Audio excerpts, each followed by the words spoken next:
Well, welcome once again, everyone, and thank you for taking the time out this morning. I'd like to hand you over now to our chair, Sandy Needham. Over to you, Sandy. Thank you. Good morning, everyone.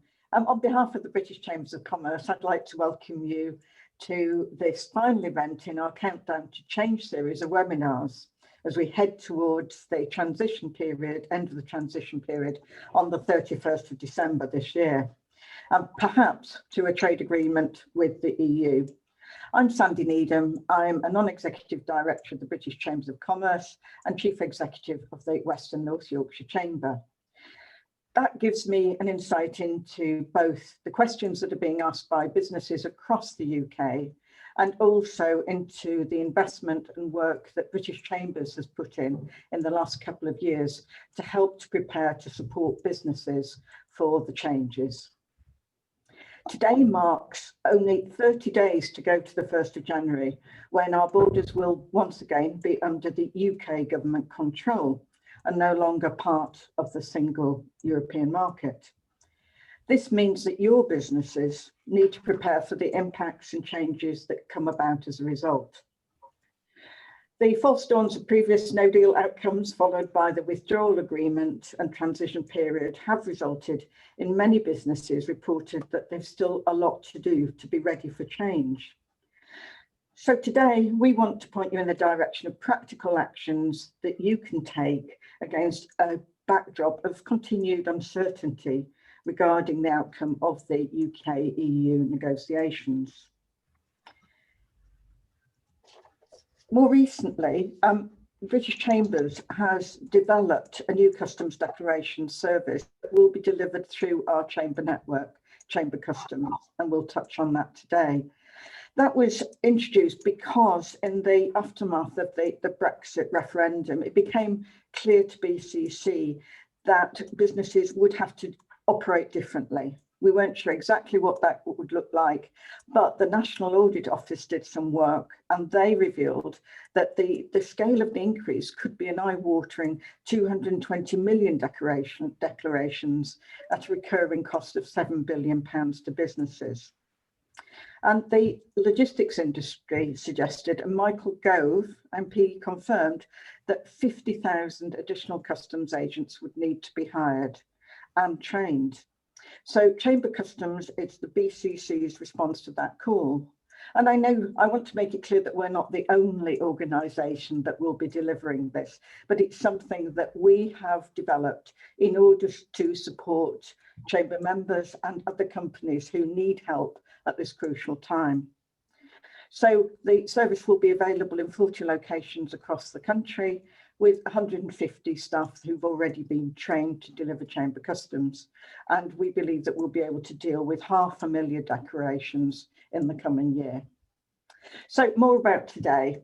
We're going to start today with a poll to see how ready you are in your business. We've done this before, so it's going to be interesting to see whether today's audience, which is huge, is more prepared, I hope so, as we're getting nearer the deadline, than our previous seminars have shown. We will then have a presentation, and we're joined by Tom Smith, who you'll see on your screen, from the Cabinet Office, and then a presentation from Liam Smith, my colleague from BCC, who's Director of Trade Facilitation. And there will be time after each speaker for you to ask questions. We're going to use the Q&A system. So at the bottom of your screen, you will see a Q&A button because there are literally hundreds of people online. So what we will try to do, and I've got colleagues supporting, is group some of the questions so we can get through fairly rapidly as many questions as we can. So to start things off today, Julia, my colleague, is going to show a poll, and we would just like you to answer this very simple question about whether you have carried out a risk assessment of the potential impact of the change on your business. So it's only 3 answers: yes, no, and don't know. And you may not know because you might be the person who isn't doing the risk assessment. But I think it'd be interesting if everybody wants to start off, and we'll give you the results live. So if you'd like to click on one of the response buttons now.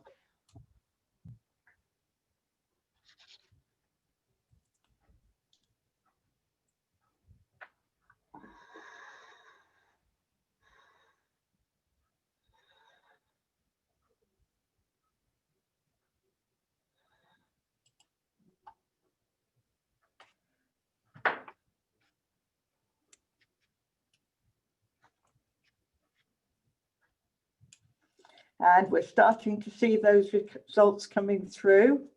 The people who say yes, they are prepared is 58. Are we going to get higher than that? Just looking to see how many people have still got to vote.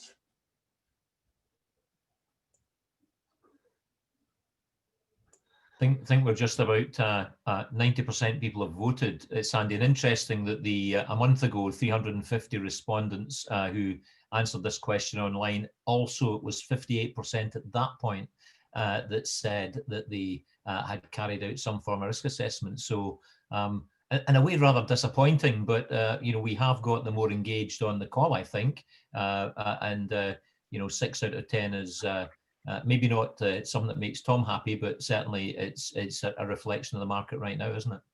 It is. Well, thank you for everybody for that. It is a useful insight, and we know that there may be some people who've done previous seminars, but it's good to get an up-to-date position on that, so thank you. I'd now like to introduce Tom Smith from the Cabinet Office. Tom is Director of Strategy, Policy, External Engagement and Design. What a long title. And Tom has quite an interesting career, having been a non-executive director for the Nuclear Decommissioning Authority. He was working in the diplomatic service in London, Hong Kong and Beijing in the late 70s and up to 1990. And one bit I thought was interesting, he's part of the team that negotiated the 1984 treaty with China on Hong Kong. Of course, that's been topical recently. In the 90s, he joined Trafalgar House PLC and held several senior positions before becoming managing director of Midland Expressway, where he led the development and construction of the M6 toll road, which was the first one in England. He moved on to the Go Ahead Group PLC, where he was managing director of rail development, and over 10 years was instrumental in turning Go Ahead into one of the country's largest passenger rail operators. He's also been a chairman of the Association of Train Operating Companies and a non-executive of Highways England. So a very varied career. He's not a technical expert, so I should make that clear, but he's not somebody from the Hmrc. So there may be technical questions that Tom can't answer. But today it's more about the general questions that you wish to put to Tom. So I'll hand over to him now, and then we'll take questions afterwards. Okay, thank you very much, Sandy. Unfortunately, that is the other Tom Smith in the Cabinet Office on gov.uk whom you've just described. I feel a bit of a fraud, but I am the person you intended to invite. I know that. I work in the Border and Protocol Delivery Group, which is, as you say, is part of the Cabinet Office. My history, if not that, is relevant. I've spent I spent a number of years in Hmrc, largely working on tax credits and child benefit. And my other experience includes being in charge of the Export Control Organisation, which was the government's military and dual-use export licensing authority. I also spent a number of years working on WTO issues, including what was then the UK permanent representation to the EU in Brussels. So I've kind of been following around sort of trade and the and border issues for a while. So it's really good to be involved in those set of issues at this critical time. So yeah, we in the Border and Protocol Delivery Group, Protocol, it got added to our title when we were also responsible for the Northern Ireland Protocol. We were set up in 2017 after the referendum because it was recognised that the various bits of the border were divided between different government departments. So there was Hmrc, there was Deferred, there was Food Standards, there was Border Force and so forth, and that it all needed to be pulled together in one place. And since earlier this year, we have been based in the Cabinet Office, so reporting ultimately to the Chancellor of the Duchy of Lancaster, Mr. Gove. So what I'm going to, first, I just really wanted to thank the British Chambers of Commerce for putting on this event today. but also really thank all of you for attending. Because as Sandy and Liam were saying, and I'm going to be talking about, business readiness is absolutely critical as we get this close to the end of the year. You know, 58% is that there is still some way to go, although it is better than some of the figures we've been seeing earlier in the year. But I am really pleased of all of you who have turned out today. I know how much else you will all have on your plates right now, because one of the big things we're finding is getting business just to find the time to talk about this is the first step. Because once people actually want to commit to getting ready for the end of the year, there is a lot of help we can give them, and I'm going to be talking about that. So what I wanted to do today was just say a bit about what we as the government are doing to get ready for the end of the year. And then I'll sort of leave a couple of key messages with you about the fact that the transition period is not going to be extended, about the fact that when it comes to the movement of goods across the border, then nobody should be waiting until the end of the trade negotiations in order to get ready. And thirdly, the fact that there is a huge amount of help out there. I'm also going to be saying a bit about the Northern Ireland Protocol, which poses slightly separate issues. But firstly, so what are we as the government doing to get ready for the end of the year? So it kind of goes back to the general election earlier in the year, when the government made clear that the transition period was going to end at the end of this year, and therefore that we had to get ready for whatever the outcome would be in terms of an agreement or no agreement.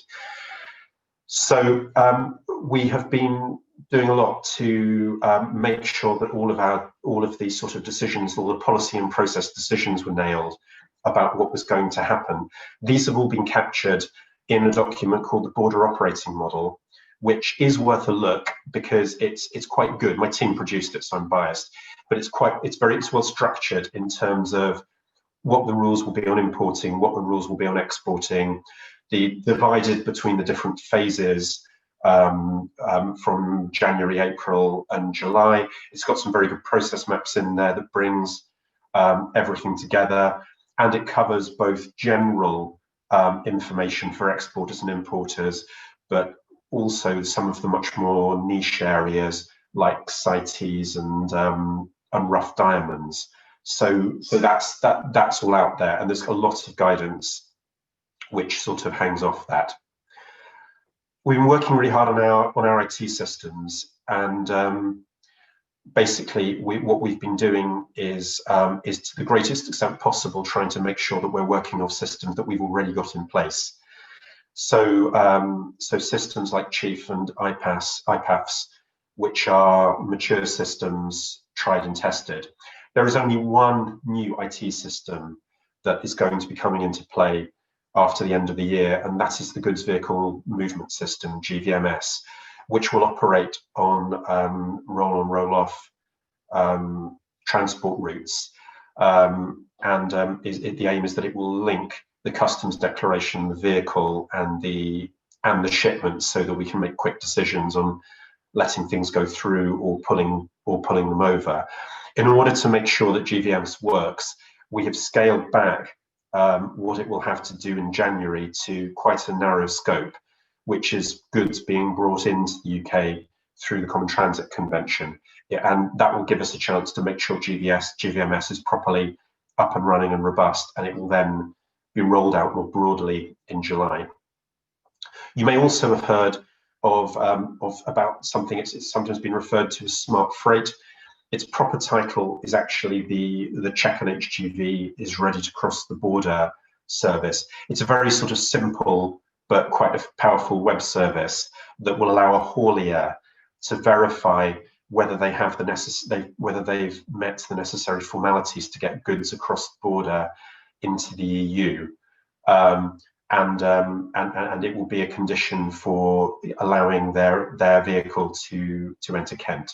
So that's up and that's going to be up and running for the end of the year. We've been doing a lot in terms of resourcing. There's been some big recruitment going on, in particular in Border Force and Hmrc, and my colleagues in Deferred are focusing in particular at the moment on making sure that there is enough capacity in the system for export health certificates for agricultural and goods and food. So those are the infrastructure. We've been looking to make sure that we have the right infrastructure both at ports and inland border processing sites, border control posts. For January, we just need to make sure that we've got places for transit and traffic management, and then we've launched the Port Infrastructure Fund, which will be used for to ensure that ports have what they need for when import controls start on agricultural goods in July. And finally, we hope all of these things will work, but we're not complacent. We're doing quite a bit in terms of traffic management, in terms of contingency management. So working very closely, for example, with all Kent stakeholders, the development of a border flow service, which will make sure that we've got all of the necessary information in terms of what's happening in real time at the border. So quite a few things that we've been doing, but for all of this to work, we really do need the help of trading businesses to be ready to make sure that the border goes as smoothly as possible. And that does bring me back to my 3 messages. So first one is that the transition period will not be extended. I really see no prospect of that happening at all. Ministers have been so clear on that. They've staked so much on that. What we have done, and this sort of resulted from COVID earlier in the year, was that we decided to delay the introduction of full import controls from January to July. So that brought into place this plan for deferred customs declarations, so that if you're signed up for that, all you need to do is keep entries and records of what you're bringing across the border, and can then make customs declarations for at the end of the 6-month period. This applies for most importers, most goods. But I think that's the key thing to leave with you this time. It really is going to happen.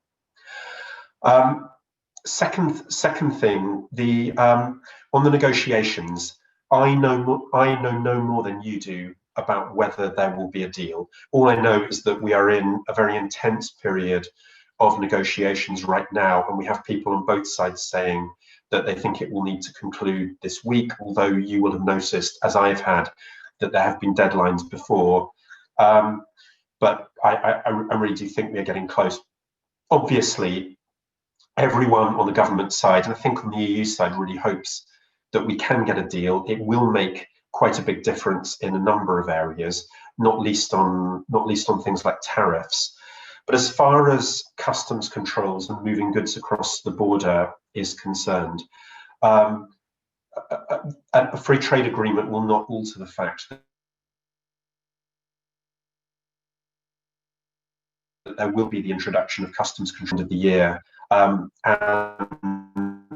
that is something that people can and indeed need to prepare for now. So this is why we're pushing the messages quite hard in terms of people making sure that you've got EORI numbers, making sure that if you need a customs expert to help your business, that you're starting to engage one.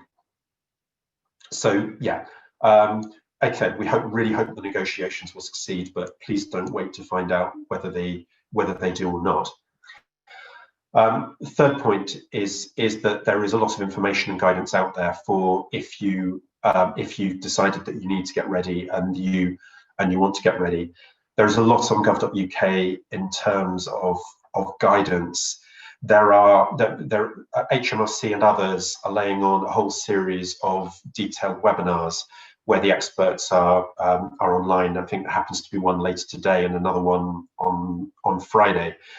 We've also put there's an online forum now on gov.uk. So there's an HMRC transition forum on the HMRC page, and there's also another one that's gone up on gov.uk, which covers mainly DEFRA related stuff. So this contains frequently asked questions, and also you can just post a question and get it answered. Finally, I just wanted to say something quickly about trade between Great Britain and Northern Ireland.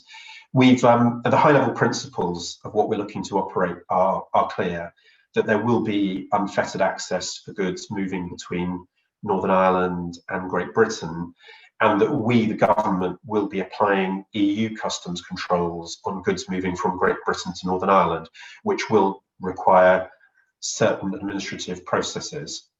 Now, people have been saying to us, yes, that's very well as far as it goes, but there's a number of things we don't understand about how this will operate in practice. And it is indeed still the case that a number of issues are still under discussion in the UK-EU Joint Committee, and that this is making it harder for us in all cases to provide this clarity. And that is why, as the government, exceptionally, we've decided to play a more proactive role by standing up the Trader Support Service, which is there online to register for now. And that's really the main message we are pushing, that if you are planning to move goods GB Northern Ireland, then it's really worth considering registering for the Trader Support Service. So I'll stop there. I hope that's some help in terms of what we're thinking about and what's going on, and I will do my best to answer any questions that have arisen. That's great, Tom, and apologies for me for reading that biography.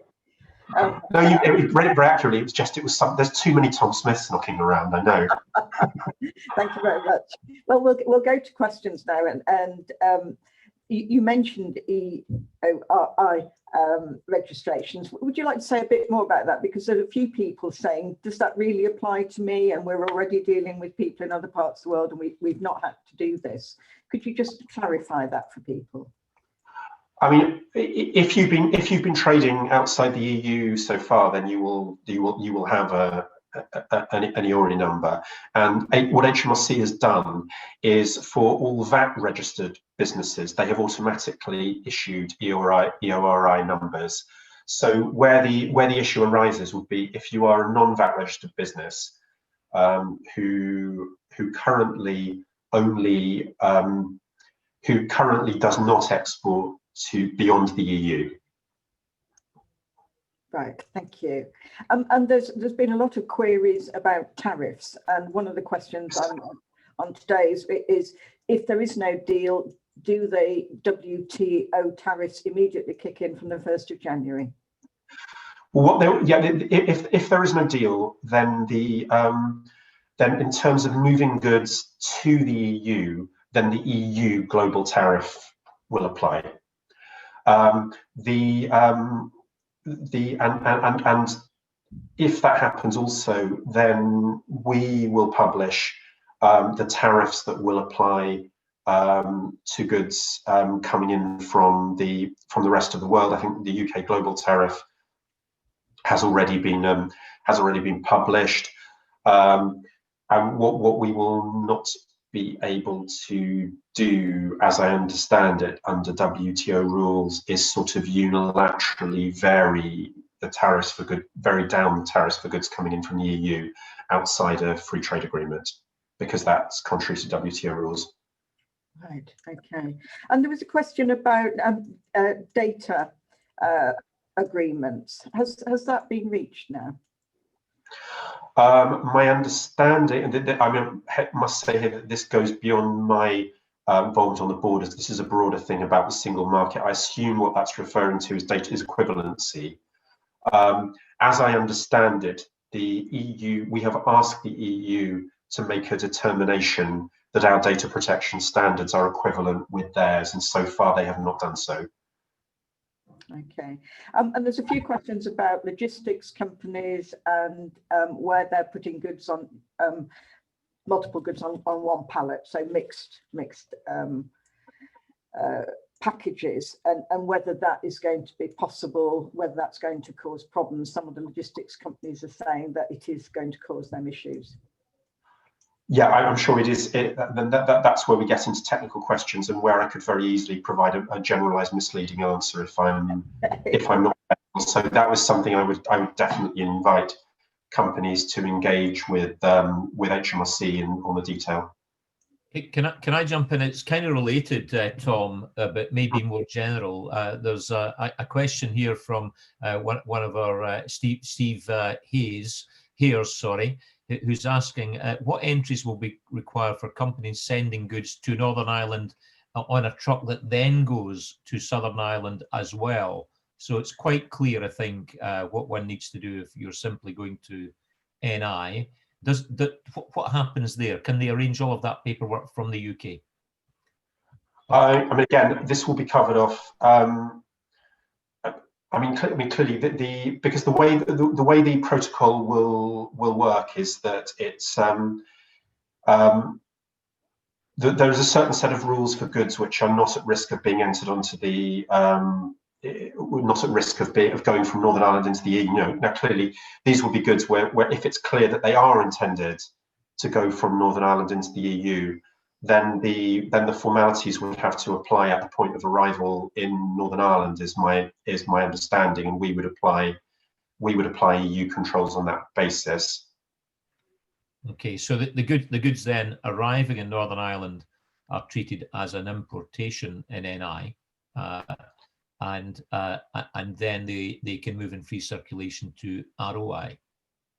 That is my, and again, we're getting into very dangerous territory here. In that I know the principle of it is that we are applying EU customs controls kind of on behalf of the EU and the whole that there are different arrangements. If the exporter comes and says, I am sending these goods to the Republic of Ireland, so they are an export from Great Britain to the European Union that just happens to be going through Northern Ireland. I do not want to give a definitive answer here in terms of what exactly the sequence of the formalities will be, because I don't know. But that's something that I don't know if this is also something that is under discussion in the Joint Committee. Okay, thank you.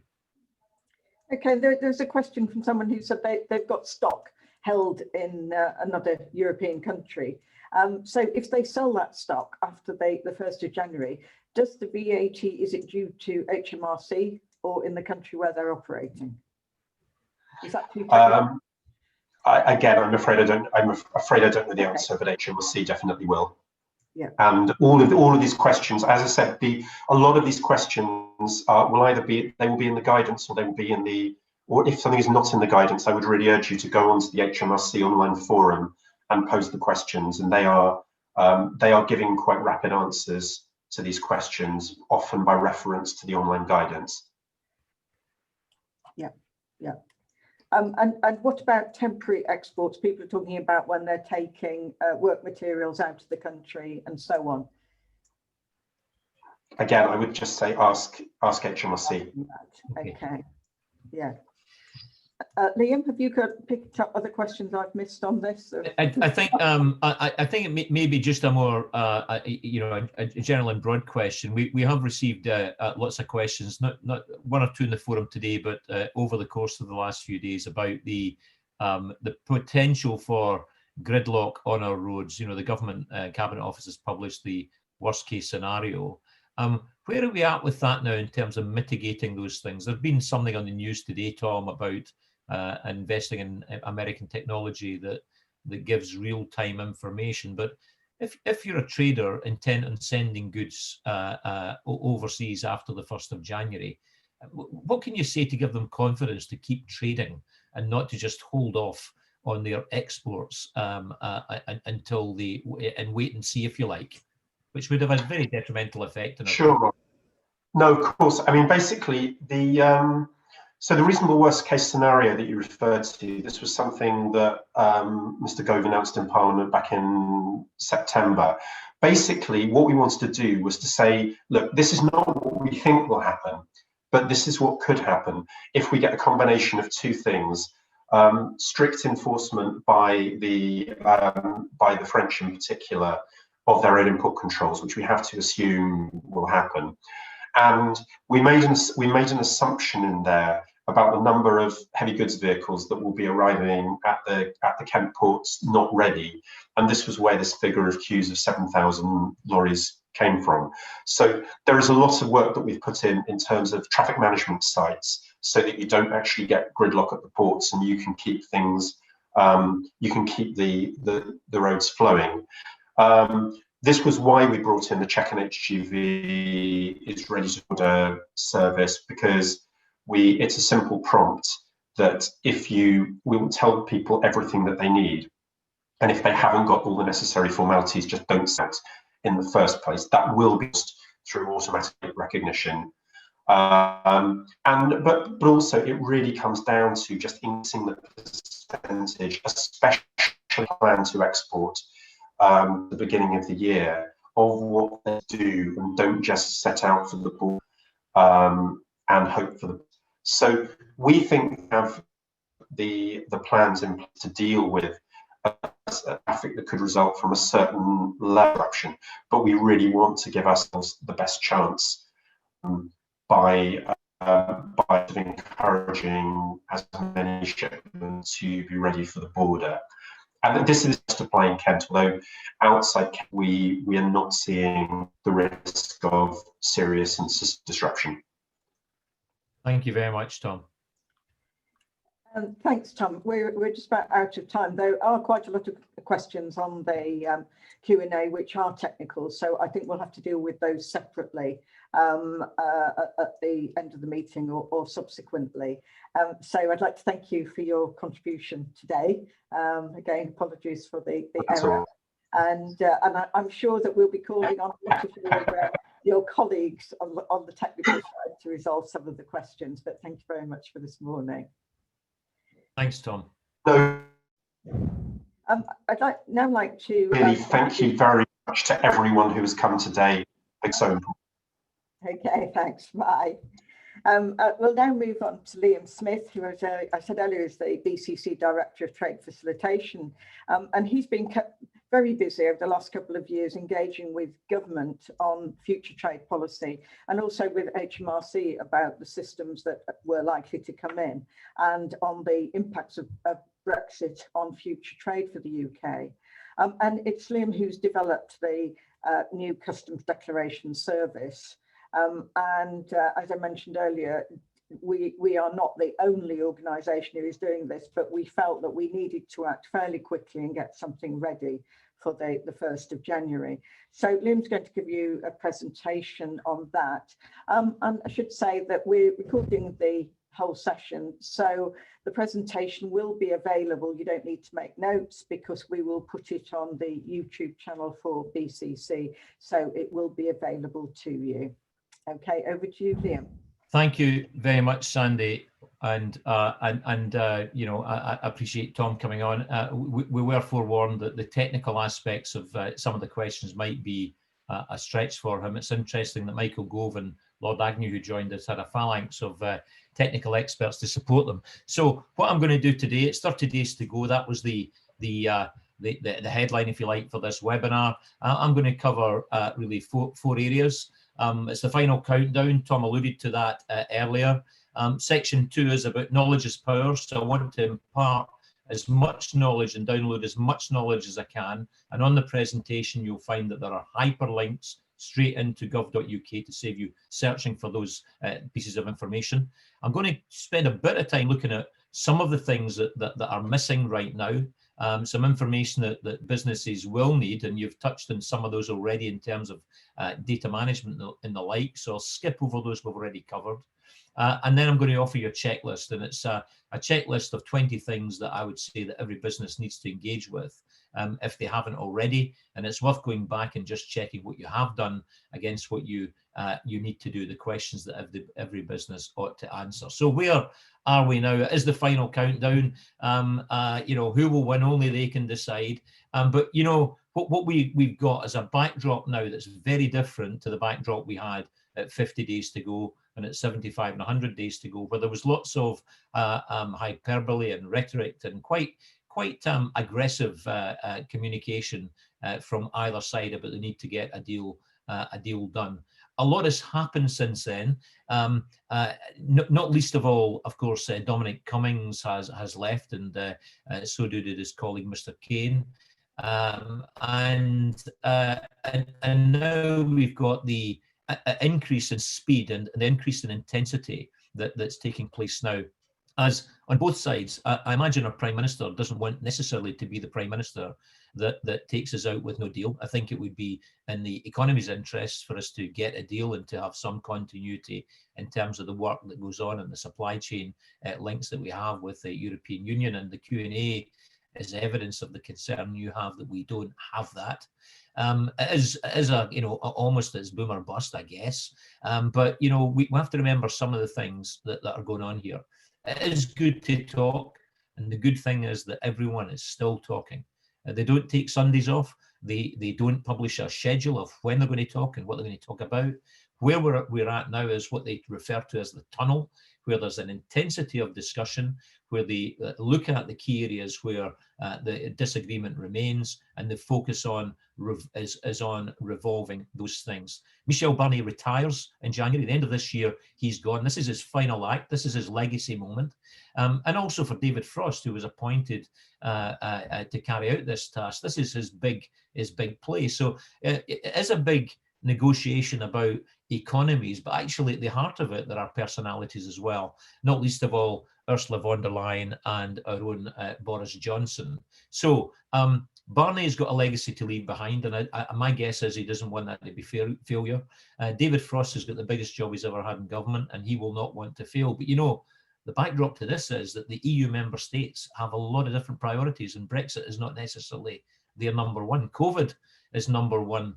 The EU budget, a 1.8 trillion budget and recovery package, the veto threatened by Hungary and Poland on that to get the European stability mechanism. That's the thing that's really getting the attention of EU leaders right now. And actually, as well as that, the EU presidency, the debate on EU laws and migration, and then Brexit is somewhere in that mix. It's been going on for a long time. It's had many deadlines, and there may be just that fatigue that we feel may also be felt elsewhere. So what we've had is lots of politics, lots of fear, lots of rhetoric. That's now in the background, probably. I think we can conclude that. And hopefully what's at the forefront is pragmatism starting to prevail. The language is less confrontational. The false dawns have gone. There is only one deadline. It's 31 December, and that's it. And one or two things will happen. High pace, high frequency of meetings, and compromise does feel and seem like it's imminent in relation to the issues around fish, which everyone is a very emotional thing for some countries, including France and Spain and others. The Northern Ireland Protocol is still there, but everyone wants to maintain a peace in that island, and the issues around level playing field will have to be resolved. There is talk about a deal this week. I don't sense that's going to happen, just because it's people at the heart here, and the people in the negotiation, both sides think the other side has got something to give up at the last minute. So I'm predicting very last minute deal. It might be a busy 30th of December for me and for others, and 31 December for some of us. But the likelihood of that happening beforehand, quite low. There is a meeting, I believe, on the 28th of the leaders of member states to come together. That's been put together. Whether that's a time when it's about ratification of a deal or finalising the deal will remain to be seen, but it is going to be last minute. So don't really expect that a lot is going to change between now and then. What you can change is your preparation. So now I say knowledge is power. I'm going to hop, skip and a jump over a number of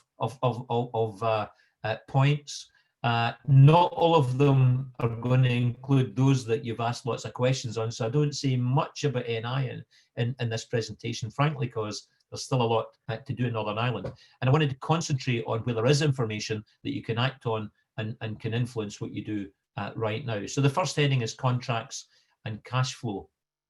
Big win for the BCC was the lobbying that we did on two matters. One was postponed VAT accounting, and we got that concession from government as long ago as November 2019, when the Chancellor announced that from the point at which the UK left the single market and the transition period, well, actually, there wasn't even a transition period then, but if we left with no deal for imports of goods into UK from EU, postponed VAT accounting would be reintroduced. And this would be a system whereby instead of paying the VAT due on goods at import, companies can account for the VAT on those goods in their regular VAT return and pay those VAT sums at the point that VAT becomes due for their company. So that's a big win. If you don't know about that, go to the link, learn about how you have to record that VAT in your VAT return, and you have a delay then of when that becomes due. That applies to imports from anywhere into the UK, not just the European Union. Duty deferment and the guarantee waiver, again, we said in order to operate post Brexit, companies need to be able to defer the payment of duty and to be able to account for that in some other way. Again, we've got a concession there, and that was introduced in a way that we didn't expect. One is it's a guarantee waiver, so it's a waiver from the Customs Comprehensive Guarantee. And secondly, Hmrc, in our view, have been incredibly generous in offering a straight up £10,000 per month duty deferment account. If you require a duty deferment greater than 10,000 and you're a company of good standing and you can back your requirements up with your company accounts and your liquidity, then Hmrc will consider much higher amounts than £10,000 a month. So that's there. You should apply for that right now. It's available to do right now. Tariffs and where to find them. Well, of course, we don't know what the tariffs will be between UK and EU until a deal is done. But in the absence of a deal, what you can find out is what the WTO tariff would be. So you can almost plan your worst case scenario. And it's very simple, look up table. It does require some interpretation. Some people may need some help, but nonetheless, the data is there and it's published. And the final thing on this slide is Incoterms and how to apply them. Actually, Incoterms are commonly used by traders. Most commonly used are DDP, delivered duty paid, for those people who are buying goods require that. And those selling goods with the power will tend to want to sell X works. Neither of those terms, Incoterms, work particularly well for businesses. And so I would encourage businesses to go and, look at what Incoterms you're applying to the trades that you do and see if there's a way that you can maybe rebalance the responsibilities and roles between you and your customer or you and your supplier where it's appropriate. And I've put a slide in here, a graphic that lists the 11 Incoterms available right now. And the graphic, you maybe don't see it very well at the moment, but basically it measures the balance of the responsibilities and risk for each party. So I encourage you to take a look at that. Second theme on here is customs and borders.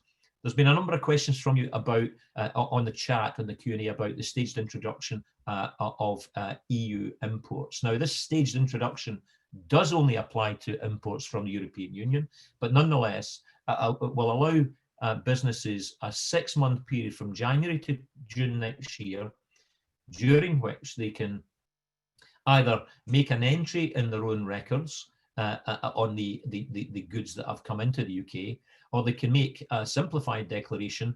In either case, that's followed by a supplementary declaration within 175 days of January 1. Now, you can make a supplementary declaration at any point, but the latest point you can make it is 175 days after the point of import. And at that point, you have to account for the duty and the VAT. Now, that's assuming you haven't used postponed VAT accounting. If you've used PVA, then you will have dealt with the VAT element there. And it also provides 6 months for you to get that guarantee waiver in place. and delay the point at which the duty becomes due, and to use the waiver accordingly. To use EIDR and to make supplementary declarations, you either need to have a CFSP or appoint someone who has customs freight simplified procedures in place. In either case, you need to have a duty deferment account of your own in order to make those arrangements live. So those are links to that guidance on the Hmrc website, again, just to make it easy for you to go there. Using EIDR, what records do you need to keep? Again, the guidance is there on the website, but I use this slide to really point out that although it may seem simple just to record some information or keep some commercial invoices, there is specific information you must record. There's 7 items that you absolutely must record, including the commodity code, obviously, and something called customs value. And I know there was a question in the Q&A from someone asking, what is the customs value? Is it simply the invoice value, or is it the freight cost, or is it what is it? Well, it's a combination of a number of things that depending on the goods. Again, you need to go to that customs valuation advice. It can include things like insurance, if insurance is applied to the goods, but the customs value isn't necessarily the invoice value even of the goods. It may be the value that one would expect to pay for the goods in the open market. So you need to, if you don't understand that element, then go to that link in customs value. And then depending on the goods and what you do with them, you might also need to know, if you're putting goods into temporary admission, a customs warehouse or temporary storage, you may also need the stock reference number, also the warehouse approval number, any licensing requirements that may be required on their numbers, and so on and so forth. So there's a bank of data that if you're going to use EIDR, you don't have to have the duty deferment account in place when you start doing this in January the 1st. You don't really have to have postponed VAT accounting in place. You just need to intend to do it and make the records. And you then can give yourself some days to get ready.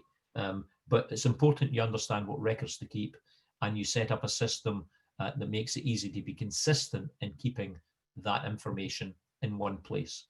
At the end of the 175 days, if you're going to a third party, an intermediary, to make the supplementary declaration, they will want the information. They will want to be confident that you've kept good records and that they make those declarations in your behalf in a direct capacity, and that you have done your best to be compliant. So that's the knowledge is power section. Lots of links in there for you to go to. There is only 30 days left, so I urge you, if you're not familiar with all of those elements, that you get familiar, because it could save you money in the short run, and save you money in the long run, and help your cash flow by giving you some time to be in a position where you have to pay demand VAT. So what are you missing? Well, there's still quite a lot missing. I'm going to focus here in the first part on trade agreements, because lots of talk of trade agreements, particularly most recently in respect of the Japan deal. And you will have seen the Japan deal goes before Parliament. It's then subject to the scrutiny of Parliament and committee. And actually, some people in the opposition would say that the Japan deal doesn't deliver exactly what it was supposed to have said on the tin. And that it may be less generous a deal for the UK than it appeared in the first instance. But nonetheless, lots of agreements have been done, or I'll call them all but done. Japan is all but done, certainly, and will be available to businesses trading with Japan from January the 1st. It will have gone through Parliament, been ratified, and so on. But Canada, for example, is unlikely to have achieved that outcome by the end of this year. But despite it not having been ratified by Parliament, my understanding is that Canada and Singapore is another country where those countries will behave as if the deal has been done for goods entering those markets. So these are the 50 countries that are all but done. And again, that's on the slide for you. There are some countries that we have significant trade with where I'm saying actually they're progressing. Some are agreed in principle, but not likely to be ratified by the end of this year. And I point to Singapore and Mexico in particular, because they are also members of the Comprehensive and Progressive Trans-Pacific Partnership. a partnership that we hope to accede to during 2021. Mexico different to Singapore. Mexico is a country where it's very much contingent on an EU deal. Mexico is agreed most of the terms of the agreement, but have concerns about cumulation of origin and cumulation in the trade agreement they already have with the EU, and applying those accumulation principles to the UK in a bilateral deal. The same is what was the case with Vietnam, but actually things have moved much more quickly than I had expected from my last exchange with you on Vietnam. Vietnam is agreed in principle, and others like Egypt is very much contingent, and Turkey contingent on the deal that we do with the EU. Neither Egypt nor Turkey want to spoil, or Mexico for that matter, want to spoil the agreement they already have in place with the EU by reaching a bilateral deal with the UK that would compromise that. So if we can get a deal with the European Union, I'm saying Mexico, Egypt and Turkey go over the line very quickly, if not through Parliament, certainly agreed in principle, such that those trade agreement terms would be applied. I wanted to point out also that Australia and New Zealand, you remember back 6 months ago, they were being trailed as being deals that we would get done quickly. Of course, they've not been done yet. I still think it's not likely they'll be done by the year end, but they are part of the CPTPP, and those aims for Commonwealth deals with Commonwealth countries like Australia and New Zealand are taking a bit longer than expected. They are still talking, they are still negotiating, but it seems that it may going to take a little while longer to get those done. And of course, the US bilateral deal with the US is not going to happen this year. Change of president, I think, well, actually, the presidential election probably put that back to next year in any case. And Joe Biden, of course, the president-elect, wants to see things resolved in Ireland before getting to there. But yeah, getting a deal with the UK on the statute book. So what does that mean in value terms? It means that we've got trade agreements, continuity agreements with 50 countries in place worth about 132 billion.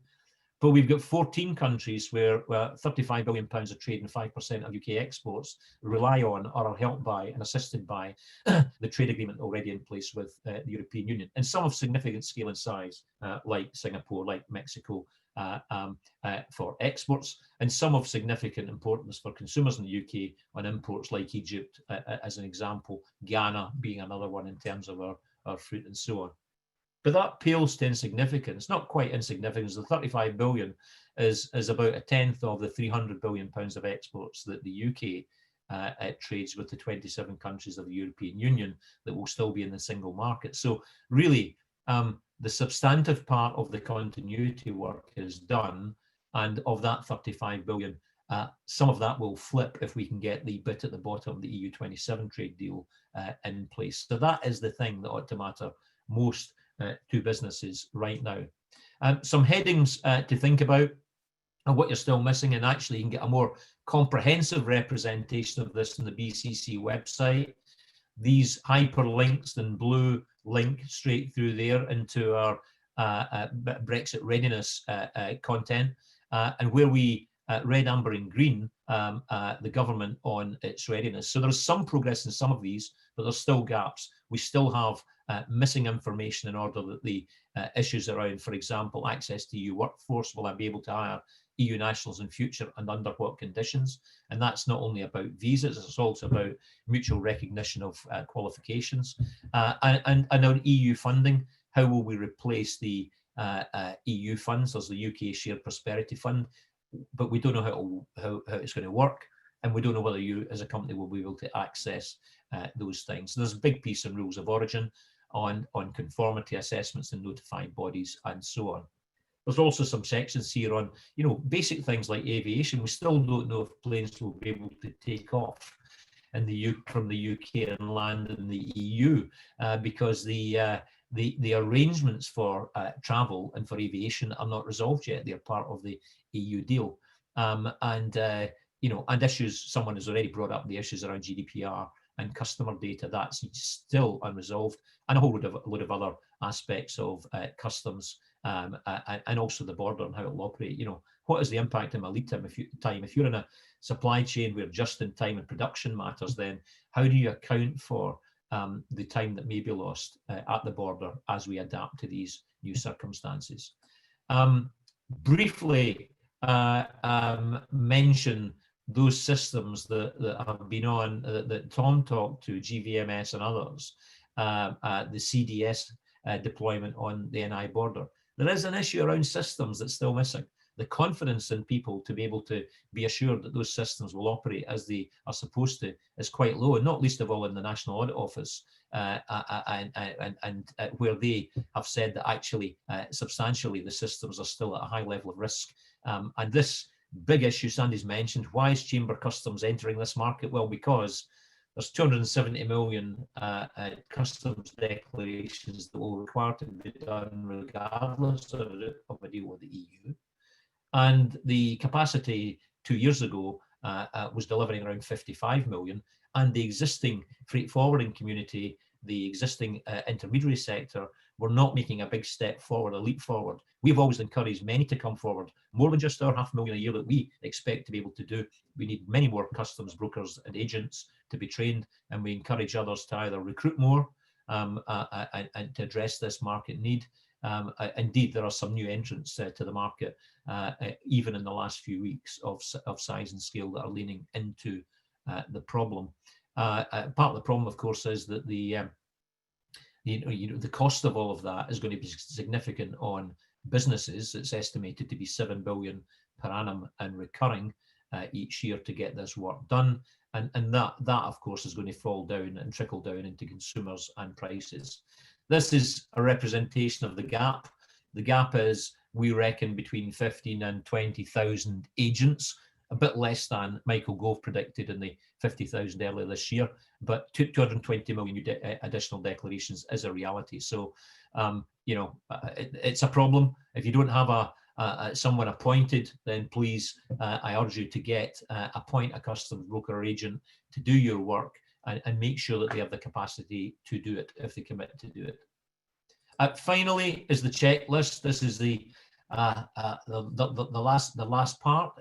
So the checklist is there. I'm not going to dwell on it. There's 20 questions, including, how many customs declarations do we make each week, month, year, and how many are you going to make when you need to make them for the EU as well? How do I set up postponed VAT accounting? Some of the links are there.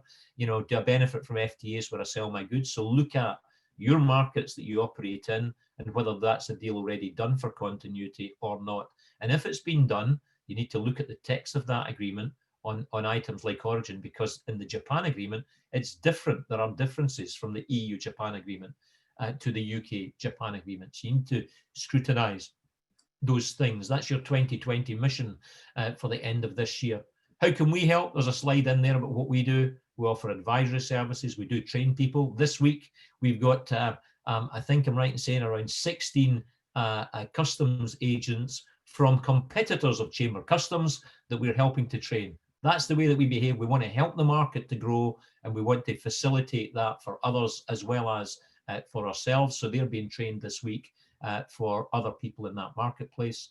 And we can make customs declarations for you, but we're also running out of capacity. Brief summary there that you can read at your leisure about how we go about doing that. And we are very much a compliance-led service. That's what is at the heart of what we do.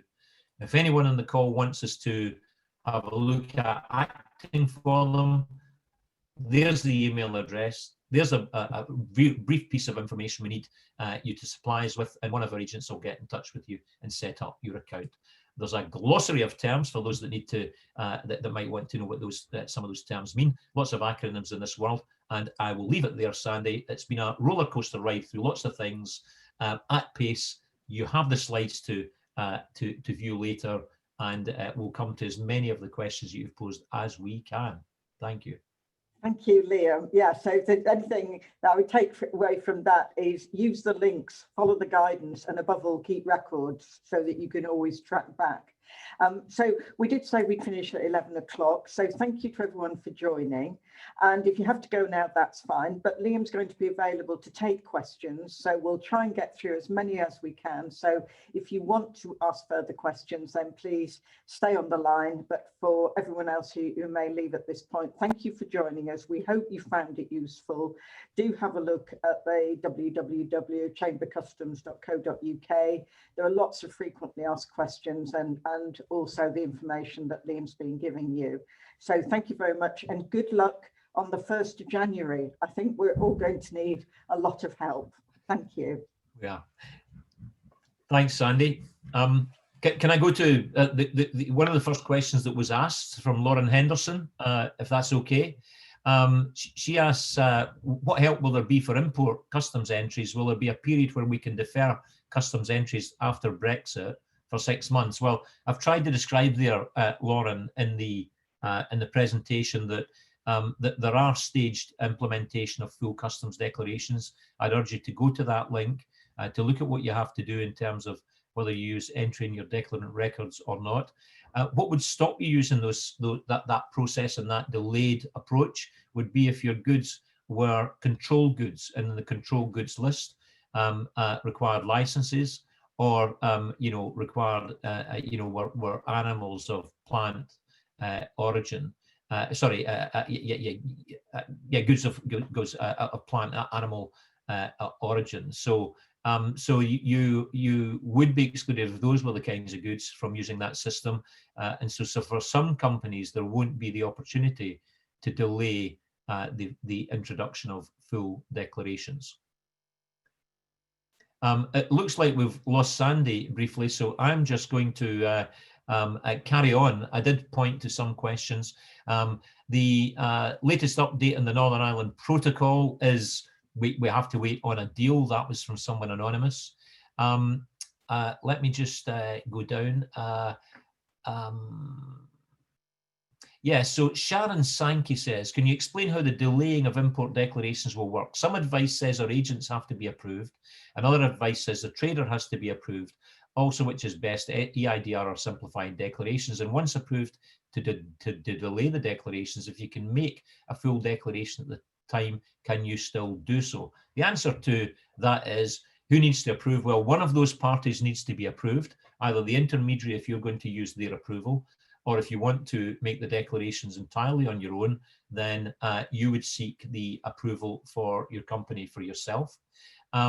Most people actually use an agent because the application for CFSP is fairly complex, although I have to congratulate Hmrc. They've reduced the application form from 19 pages to 11. That's just gone live in the last week. Of course, the trade, without exception, lobbied for that to happen. There is a supplementary information you need to provide, which is things like a quality management system, a demonstration of the controls that you have in place, which can be quite complex, but not impossible. And the application, only needs to be turned around before the end of June if you choose to use EIDR and CFSP. Likewise, you will need to get your duty deferment account in place and a guarantee waiver if you want to use that as well. Having that in place, though, does not exclude you from making full declarations. You deal with it on a case-by-case basis. If there are some goods that you want to use as EIDR for, that's fine. If there are some goods that you, for example, you may have a combination of control goods and not control goods. You may use EIDR and supplementary declarations for those goods, and you may then use the control goods with control goods. You may then make them full declarations at the time. I haven't seen anything that says you can't operate both systems concurrently and leave the choice open to yourself. Equally, you don't have to wait 175 days to make a supplementary declaration. For some companies where VAT is 0 and duty is 0, they will want to do that on a regular basis in order that they clear down the records. That's quite legitimate for you to do that as well. So hopefully that answers the question for you, Sharon. Let me just scroll down and find those others. Thomas Smith mentioned the document.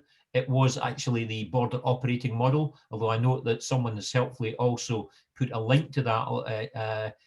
James Jenkins says in the GVMS document can be found here. That's a link to the border operating model, but actually you'll find reference to GVMS in the border operating model. Tom talked to that product. The border operating model is hundreds of pages long. It's fairly complex. There is, for someone else who said the diagrams are pretty small, actually, I'm pretty certain in Hmrc there is a large text version for people who have sight problems. It may be just a thought, but it may be the diagrams are significantly larger in there. But I agree, they do seem quite small, those process maps. I think you can expand them and click on them and they expand up. But nonetheless, I mentioned that anyway. It is pretty complex and long, but it's like any reference manual. There will be elements of that border operating models, hundreds of pages, that will just not apply to you. And so you can download it as a PDF and then search the PDF for terms that relate to your business, would be my advice to you on that. Let me go to I'm just scrolling down, if you give me 1 second. I think I've answered all those that I highlighted actually already. So I'm going to now go to a question on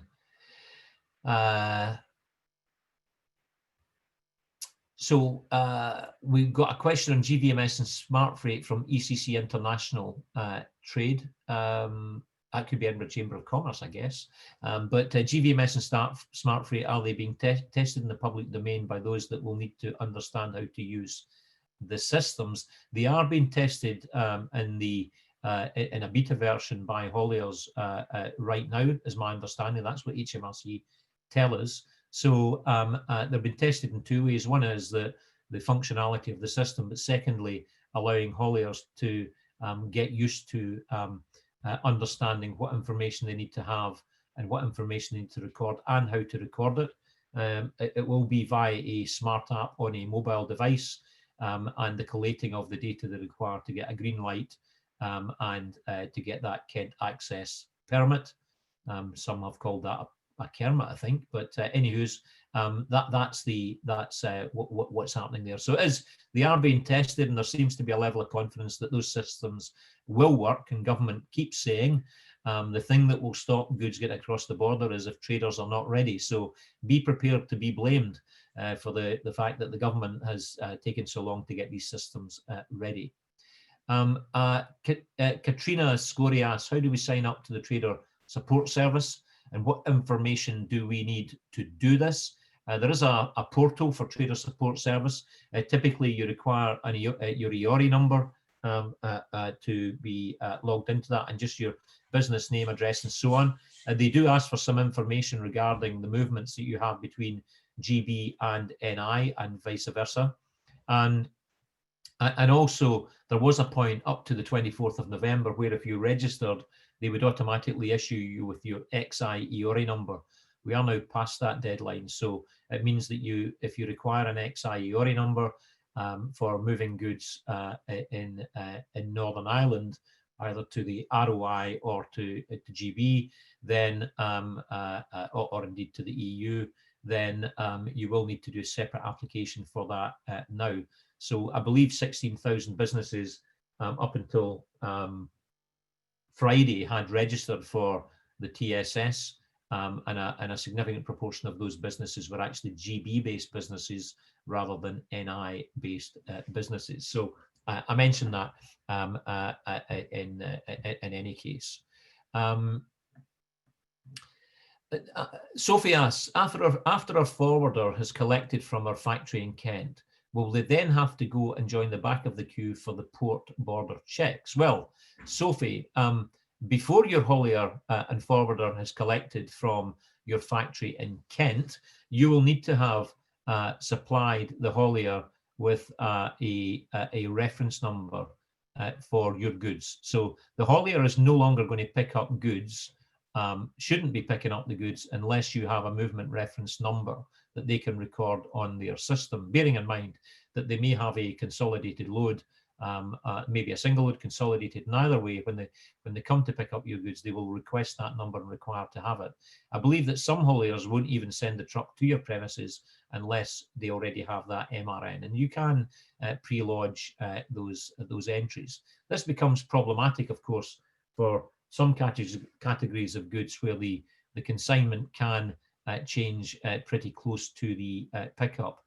You will have to adapt your processes in order that you can meet the requirements of hauliers and forwarders, because they're not going to leave premises without an MRN for the consignments that they've picked up, because that would risk them not being border ready, not being issued with their Kent permit, although you're already in Kent, of course, and they could involve them being stopped at the port and turned away. So in order to avoid that, I think you will need to get up to speed with how you what your forwarder requires of you in advance of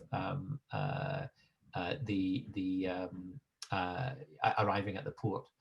James, the IT operating system is Gvms, you're quite right. The border operating model, I'll make sure that I add that link to the document that I send to you. In fact, I think it's already in there, but I'll do that. Second thing to mention is one of my slides has got at the bottom a link to all Hmrc documents. So what they're doing now is they're placing all of the documents published elsewhere on gov.uk into one location for Hmrc related documents. I have to tell you that there's 24 pages and about 240 documents, so I'm not entirely sure how helpful that is, although what I would say is that they're in order of most recent at the top. So if there's a recent publication, they're on page 1.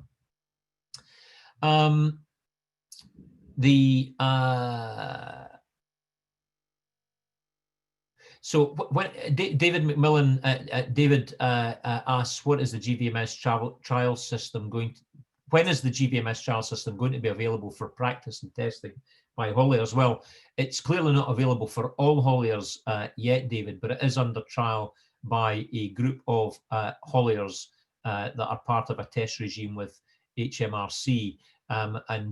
So they're beta testing. The Hmrc say the system actually, it does function, it does work, but they're testing it more rigorously with hauliers in the real world, and they expect to be able to roll that out, as I understand it, in the next few days to the wider haulier community, if they haven't done it today.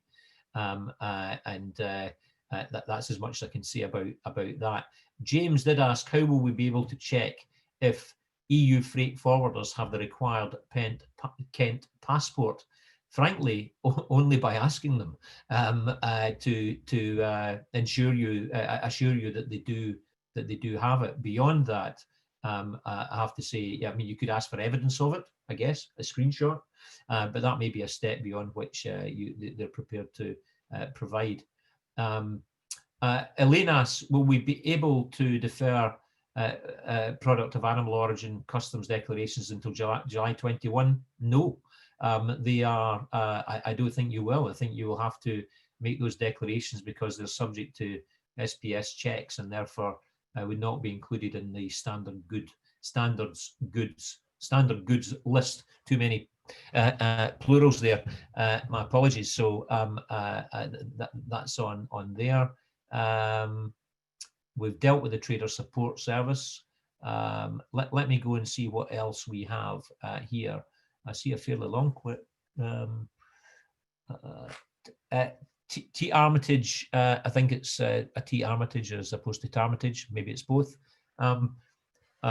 It's questions there about licensing and OGL licensing. There is a link on licensing in my presentation. I would urge you to go there and not rely on anything I would say about licensing right here, right now. It's not my specialist area, but there are two sites. The link I give you is to the site that deals with licensing after January the 1st. So you should find the answers that you require there on licensing. You've said you attended a webinar from a freight company. They claim that they have established a system which can help exporting to you under DDP terms without an EU customer having to pay the VAT. I think I know the company you're talking about. and this is where you appoint them as your, now I can't remember the term, but they become your global VAT representative. That's the term I was looking for. And they basically deal with the VAT on your behalf in the EU. And look, it's an interesting concept that they present. I have no reason to doubt its efficacy. It has been given a review by Deloitte, as I understand it, in the company's marketing material. It looks like a really interesting solution. Of course, the caveat is, as I understand it, you need to use their transport in order to benefit from that. We have done advisory work with a company that part of that was we reviewed the principles of it. And my question, and I'm not a VAT expert, is can you have more than one global VAT representative, and would having them as a global VAT representative preclude you from doing that elsewhere? But that may work for your business, and it may resolve your problem of delivering duty paid into the EU for your clients right now. So it looks an interesting concept. It does back you into a corner in terms of the freight company that you use and who hauls the goods, but it does look like a workable solution. So, you know, I'd encourage you to go and look at that firm in the spirit of openness. I've said I think I know who the company is. I might as well say I think they're called Europa, and so you'll find them online, and you know, have a look at their solution. It's certainly an interesting one as far as I can see. It's also interesting that they're the only company offering that solution right now, so they may have alighted on something rather useful to do. Of course, one of the solutions that we would offer would be to tie up with a customs agent in Europe that can handle the import for you if you're delivering duty paid, and can help you to set up your EU EORI number and your non-trading establishment in the EU. So there are other ways to go about it, and we do have some companies that are partners of ours in the UK that also have operations in the EU, so we can take that to them as well. Yeah, Danos, a fair point. Danos says, next time bring someone from Hmrc that can answer any questions. You don't just want, I take your point entirely. You may have noticed at the outset that we thought we had a different Tom Smith in the room. That's unfortunate that it worked that way. You know, a calamity of errors meant that we had the wrong Tom Smith and the wrong biography as well. So a bit of a mix-up along the way. My apologies for that having occurred. Alison Marr says, all the discussions seem to be about Dover. What about the northern ports and goods coming from Scandinavia? Are they as supported and as prepared as Dover? I think the answer to that would be found in talking to the ports themselves, but certainly I don't hear ports in the north complaining that they are any less ready. Dover and some others are more have had more discussion because they're the roll-on, roll-off ports, and so goods arriving in trucks can freely leave the port and can deal with the customs formalities away from the port. So that was always seen by the government as the most vulnerable ports. But you're right to mention other ports are available, and part of your own analysis may be in thinking about which ports you transport your goods through, if that's a decision you can make for yourself, in order that you stay away from where the potential bottlenecks might be. Let me come to some others. An anonymous attendee says, if there's a delay at the port in Kent, will the government cover fees for delays and driver costs, assuming all customs documents are in place and correct? I suspect, anonymous attendee, you know the answer to that, and the answer to that will likely be a big fat no. What we are doing at the BCC, though, is we are talking to government about the imposition of fines during the first 6 months of next year. And what we're asking government to do is that by all means, they have the legislation in place. By all means, they should challenge drivers that don't have the correct paperwork in place, and they may even have to send them back. But please don't fine them. give drivers of trucks that are, 80% of the truck movements in the UK are made by foreign drivers who have come here with goods and are rerouting back to Europe. So, give drivers from those countries the time to adjust to the new systems and processes, given the proximity to 1st January that we are at. Correct them in the information, direct them on what they need to do, perhaps even give them a warning, but please don't impose fines, because they're just going to have one or two effects. One is the drivers stop coming to the UK and we become short of drivers to move goods. Or the other one is that actually they'll have an agreement where they pass that fine on to whoever the miscreant is that hasn't provided the right paperwork, and it just causes friction and problems. So I don't think the government's going to step in. I can imagine I could rehearse for you what the response would be to that question. I won't bore you with it, but I think you have to do your best to make sure that you have the paperwork in place. Darren Waring says, given the time and cost to hire and train customs declarations clerks to meet the declaration capacity gap between agents and volumes, are there any digital declaration solutions or services? Well, actually, almost all solutions available in the market right now are digital, Darren. They have digital elements to them.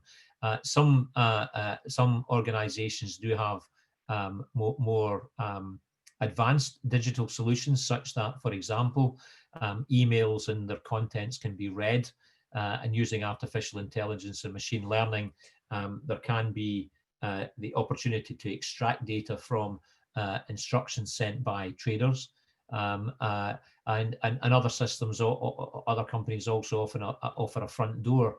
In fact, the trader support service in NI will probably work in this way, whereby the trader inputs most of the data themselves, and the system and machine learning scrutinize the inputs to and either reject them or accept them before passing them on to chief. So there are systems, not least of all the systems that we're developing on Chamber Customs, that will be able to do some or all of those things. And you're quite right, Darren, to point out that technology has a role here.